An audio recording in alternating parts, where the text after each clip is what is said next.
अस्सलाम वालेकुम दोस्तों, मैं हूं अज़हर काज़मी और आप देख रहे हैं काज़मी अली काम। दोस्तों, ये एक 32 इंच का चाइना मेड टेलीविज़न है और इसमें जो इशू आ रहा है वो मैं आपको दिखाता हूँ। इसमें दिखने में यही लग रहा है, इसकी जो स्टार्टिंग की ये बूट हो रहा है, इनिशलाइज हो रहा है, इससे हमें ये पता चल रहा है कि इसमें कोई सॉफ्टवेयर का इशू है। क्योंकि ये यहाँ पे स्मार्ट पे आके ना इस लोगो पे आके हैंग हो जाता है, तो इससे ये आगे बूट नहीं हो पा रहा और कुछ देर के बाद ये फिर खुद से ऑफ हो जाता है। तो एक चीज़ यहाँ पे नोट करने वाली है, आया कि ये जो स्मार्ट है ये हमारा, ये देखें कलर चेंज हो रहे हैं या स्टेबल रुका हुआ है। ठीक है, ये हमने देखना होता है, यानी ये स्टक नहीं है। सॉफ्टवेयर बूट होने की कोशिश कर रहा लेकिन बूट नहीं हो पा रहा, तो इससे हमें कंफर्म होता है कि इसके सॉफ्टवेयर का इशू है। हाँ, अगर ये यहाँ पे बिल्कुल स्टक हो जाता तो फिर हम कह सकते थे कि इसकी ईएमएमसी का फॉल्ट है। तो बहरहाल इसके ज़्यादा चांसेस जो हैं वो यही हैं कि ये सॉफ्टवेयर का ही इशू है। तो इस किस्म की वीडियो ऑलरेडी भी मैं शेयर कर चुका हूँ। मज़ीद आप दोस्तों के नॉलेज में इजाफे के लिए, तो इसको अब हमने करना क्या, सबसे पहले हम इसको ओपन करेंगे। ओपन करके हम इसका कार्ड वेरीफाई करेंगे कि इसमें कौन सा बोर्ड, मेन बोर्ड कौन सा इंस्टॉल हुआ हुआ है। और उसके अलावा भी एक दो चीज़ें हैं वो भी मैं आपको बताता हूँ। तो सबसे पहले जो है मैं इसको ओपन कर लेता हूँ। जी दोस्तों, इसको ओपन कर लिया है और ओपन करने के बाद सबसे पहले हमने देखना होता है कि हमारा जो मेन बोर्ड है वो कौन सा है। ठीक है, ये आपको नज़र आ रहा होगा CV 338H A32।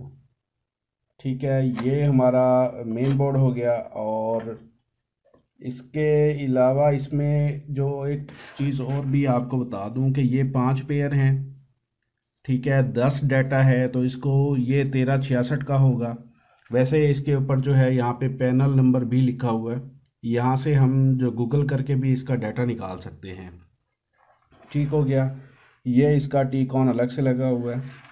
अच्छा, इसमें ना अब एक चीज़ ये है कि ये सीवी वाले जो बोर्ड आए हैं तकरीबन सेम फैमिली है। CV 338H A42 A50 A32। ठीक है, ये काफ़ी ज़्यादा बोर्ड इस्तेमाल हुए हैं। A40 बहुत ज़्यादा इस्तेमाल हुआ है।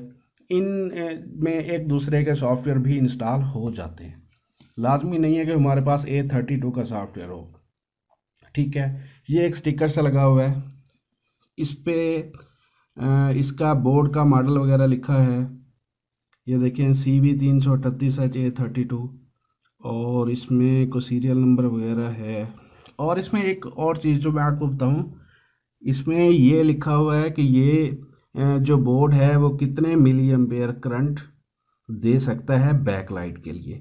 ये 30 से 35 वोल्ट 700 मिली एम्पेयर। ठीक है, यही चीज़ जो हमारी है यहाँ पे लिखी हुई है, ये देखें 700 मिली एम्पेयर की बैक लाइट है।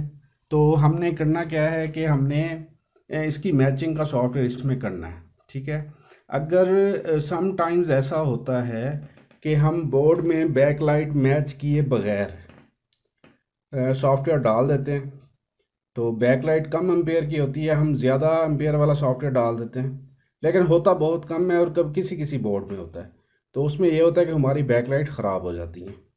तो बहरहाल अब क्या करते हैं, इसका A32 या A42 को सॉफ्टवेयर ढूंढते हैं, और जो रिमोट इसको लगा हुआ है वो है सैमसंग का, तो सैमसंग में ढूंढेंगे।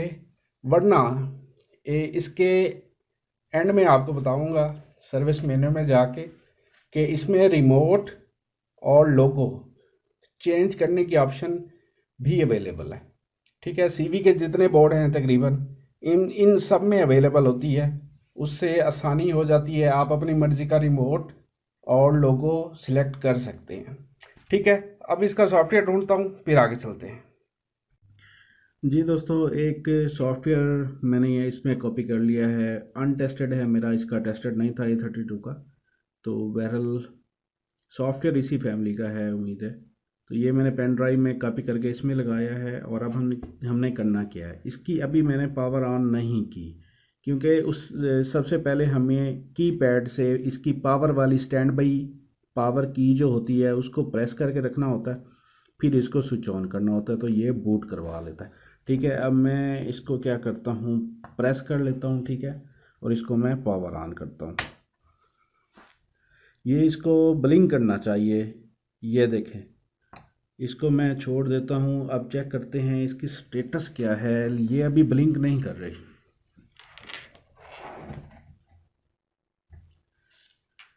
जैसा कि मैंने कहा जी, ब्लिंक करनी चाहिए, ब्लिंक नहीं कर रही, तो ये सॉफ्टवेयर अपग्रेड एरर आ रहा है। ठीक है, इसमें कोई इशू है, या तो सॉफ्टवेयर सही नहीं है या कुछ दूसरा भी इशू हो सकता है। बहरहाल इसमें हम करते ये हैं कि इसको हम कोई दूसरा सॉफ्टवेयर मैं इसको लगा के देख लेता हूँ।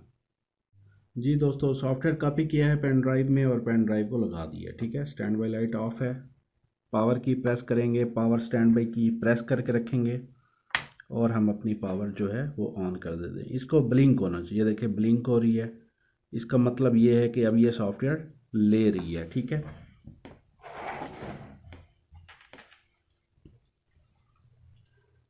ये देखें जी, इसने सॉफ्टवेयर जो है लेना शुरू कर दिया है। ये अपग्रेड प्रोसेस चल रहा है और ये 100 पे जाएगा। और एलईडी लाइट जो है ड्यूरिंग सॉफ्टवेयर अपग्रेड वो ब्लिंक करती रहेगी। ये इसका प्रोसीजर है। और इसमें समटाइम होता ऐसे है कि सॉफ्टवेयर किसी वजह से वो बूट नहीं हो पा रहा होता, या फिर इसमें समटाइम ऐसा भी होता है कि हमें फ्लैश डिस्क चेंज करनी पड़ती है, पेन ड्राइव हमें चेंज करनी पड़ती है। और बाज़ बात ऐसा भी होता है कि सॉफ्टवेयर 50 पे पहुंच गया, 80 पे पहुंच गया, उसके बाद एरर आ जाता है। तो उस कंडीशन में भी फ्लैश डिस्क, यूएसबी डिस्क अपनी अगर आप चेंज करेंगे तो ये आपका मसला हल हो जाएगा। FAT32 पे जो है आपने इसको जो है फॉर्मेट करना होता है, और उसके बाद इसमें कोई फ़ाइल आप ना रखें, सिर्फ़ और सिर्फ वही फ़ाइल रखें जो आपने इसमें अपग्रेड करनी होती है।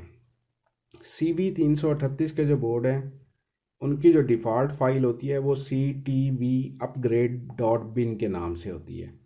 अगर उसके साथ बाकी फ़ाइल्स एमबूट वगैरह नहीं भी हैं तो कोई इशू नहीं है। अभी जो मैंने इसमें फ़ाइल कॉपी की है वो सिंगल फ़ाइल थी, चाइना IR में है, लेकिन मेरी टेस्टेड फ़ाइल थी, इस वजह से मैंने वो इसमें कॉपी करके मैंने कहा पहले चेक कर लेते हैं आया कि किस चीज़ का प्रॉब्लम है। ठीक है, अब ये जो है ऑफ़ हो चुकी है, इसको मैं ऑन करता हूँ। USB जो डिस्क है वो मैं निकाल लेता हूँ और फिर मैं इसको ऑन कर लेता हूँ। ठीक है, ये ऑन हो गई है, लेकिन इसमें एक चीज़ आपको देखने को मिल रही होगी, ये इमेज जो इसका बन रहा है वो फ्लिप बन रहा है, इसको रोटेट करना पड़ेगा, उल्टी पिक्चर बन रही है। ठीक है, क्योंकि LED टीवी जो है, ये देखें, ये मैंने उल्टी रखी हुई है, लेकिन इस कंडीशन में इसकी जो पिक्चर है वो सीधी बन रही है। बहरहाल हमारा जो मेन मकसद था वो इसका सॉफ्टवेयर बूट करवाना था, जो हैंग हो चुका था यहाँ स्मार्ट टीवी लोगों पे आके रुक गया था। अब हम देखते हैं कि ये आगे जाता है या नहीं जाता। ये अभी इनिशियलाइजेशन में है और इस कंडीशन में इसकी कॉन्फ़िगरेशन हो रही होती है। और लाइट भी देखें तो अभी ये भी उससे शो करवा रही है कि ये अभी बूटिंग प्रोसेस में है, इनिशियलाइजेशन में है, इसकी कॉन्फ़िगरेशन होती है। तो सॉफ्टवेयर करने के बाद फर्स्ट टाइम जो है ये थोड़ा सा टाइम लेती है स्टार्ट होने में। तो अभी ये स्टार्ट हो जाएगी सक्सेसफुल, फिर मैं आप दोस्तों के साथ जो है इसको शेयर करता हूँ।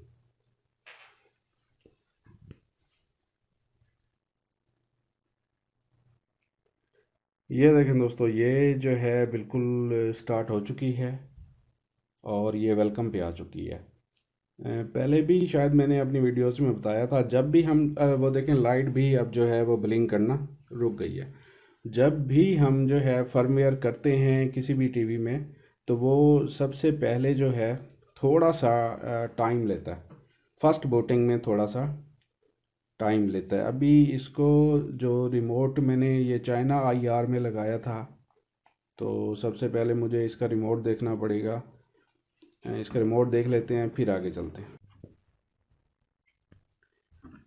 जी दोस्तों, मैंने इसको रिमोट सेट कर दिया है और इसकी पिक्चर भी रोटेट कर दी है, ठीक है। और ये इसको जो सॉफ्टवेयर मैंने इस पर इंस्टॉल किया है उसको चाइना रिमोट M90 रिमोट अमूमन उसे कहते हैं, या अमूमन चाइना रिमोट कहते हैं। और मेरे पास वो अवेलेबल नहीं था तो मैंने इस पर ये यूनिवर्सल रिमोट ये वाला लगाया हुआ है, ठीक है। और इस वक्त ये टीवी जो है बिल्कुल वैसे ही उल्टी पड़ी हुई है जैसे पहले थी, तो लेकिन इसकी स्क्रीन भी अब देखें आप उल्टी आ रही है। पहले सीधी आ रही थी, अब उल्टी आ रही है। टीवी के लिहाज से ये स्क्रीन अब इसकी सीधी है, ठीक है। क्योंकि हमने उल्टा रखा हुआ है टीवी तो इसलिए उल्टी आ रही है। अब ये टीवी बिल्कुल वर्किंग है, फाइन। तो एक दो चीज़ें मैंने आपको जो पहले बताई थी वो ये कि A32 A42 A50 इन बोर्ड्स में सॉफ्टवेयर हो जाते हैं, एक दूसरे के सॉफ्टवेयर भी हो जाते हैं। असल में ये जो A33CV338 वाली जो फैमिली है इसके अमूमन सॉफ्टवेयर एक दूसरे में हो जाते हैं, ठीक है। और बाकी अब बात इसकी जो रह जाती है वो ये रह जाती है कि इसकी सेटिंग कैसे करेंगे। इसकी ऑप्शन में सर्विस मेन्यू में हमें क्या क्या मिलता है वो हम कैसे करेंगे। इसकी एक अच्छी जो खूबी है इस बोर्ड की कि इसमें IR कॉन्फ़िगरेशन हो जाती है, यानी आप रिमोट चेंज कर सकते हैं अपनी मर्ज़ी का, लोगो लगा सकते हैं अपनी मर्ज़ी का, यानी वो पूरी कॉन्फ़िगरेशन फ़ाइल होती है जो कि हम एक्सपोर्ट कर सकते हैं, इंपोर्ट कर सकते हैं। ये चीज़ें इस बोर्ड में अवेलेबल हैं। और मिरर कैसे होगा, मिरर मोड भी इसमें अवेलेबल है पिक्चर को रोटेट करने के लिए।